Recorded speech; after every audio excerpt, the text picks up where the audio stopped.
when you survey the global landscape here. So it's pretty much not divided, probably fractured world. Very much different components, competing pieces. So in the end, yes, we are divided, yet I happen to think that it's much more fractured world. Now, you said maybe this is time to think about a new kind of global coalition or a new kind of thinking of how do we resolve this crisis all together. Do you see United States is ready to take that role? What I'm asking you is that, do you think American leadership is right there to guide us, to lead us to a much better kind of stage of the world in terms of transition from COVID, in terms of this war? And you already kind of pointed out underlying weakness of the United States. Coming from Washington, D.C., what can you very candidly share with us, our audience? I think the rhetoric can be there, whoever the next president of the United States is, or whether it's this president of the United States and the leaders of the opposition party in either circumstance, that there will be discussion about it. That when you see right now at the United Nations in New York, where two of the P5, the 5 permanent members of the Security Council at the United Nations, that 2 of the 5 are China and Russia. And they're not going to vote for a resolution condemning Russia. They're both going to veto it, as they have several times now. So the United Nations, in those kinds of respects, how do we find other avenues where we're pulling together with people who actually believe in the power of the individual, in the power of democracy combined with the power of markets, so that people can raise themselves up and do better on their own without the government telling them what they have to do. And I suppose that's kind of the way we have to go. It's going to be kind of a step at a time.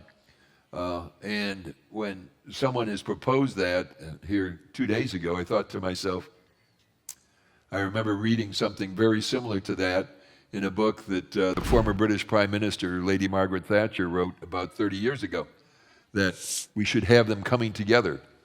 Now, there are some modest steps being taken right now. Again, it's pulling together people who think the same way, not necessarily in all specifics, not on all issues, but all respecting the individual and respecting the prospects for greater prosperity and greater opportunity for every individual. So it's going to be small steps like that, Anthony. It's not going to be some big grandiose thing. My final question to you, Dr. Feulner, again, given the fact that you know Washington well, my question is the following, basically. What's going to happen to midterm election? It's now, pretty close to us, especially I think it has an important implication for South Korea too, because as you mentioned, when President Yoon, when he was elected in March election, and then when he was inaugurating in May, a Democratic president, a Democratic Congress. Now, do you think that President Yoon will have to deal with a Republican Congress potentially? Yes. In a word, yes, Anthony. I go back, I look at what happened 2 years after George W. Bush was elected in 2000, the 2002 by-election years, Obama, 2008, by 2010, the midterm election. Both of those cases, they're very specifically, were very significant losses in the House of Representatives to the ruling party, to the party of the president. One was 52 seats and the other was like 59 seats. I assume something very significant will happen in the House this year. I don't project that big a change. But if you look at this morning's Real Clear Politics averages in the United States, there are right now something like 218 safe or reasonably safe Republican seats and only 183 safe or reasonably safe Democrat seats. And of all the ones in the middle, the 30 plus seats, like the ones that are really toss-ups, there are only like 6 Republicans that are toss-ups, but 25 Democrats are toss-ups. So I have to think that the Republicans will come out in the House of Representatives with a majority of about 25 seats. And I also believe that the Republicans will take the Senate. Right now it's 50-50. They have to hold 4 seats where incumbents are retiring.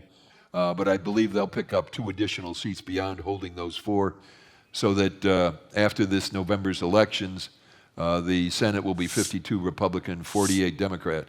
And that's going to make Washington a very different city.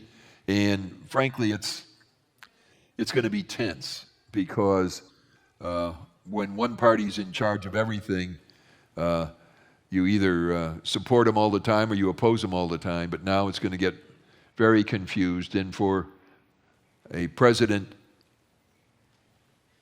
in one party to have to deal with Congress in both, when Congress has to appropriate the money and pass the laws, it's going to be a big challenge.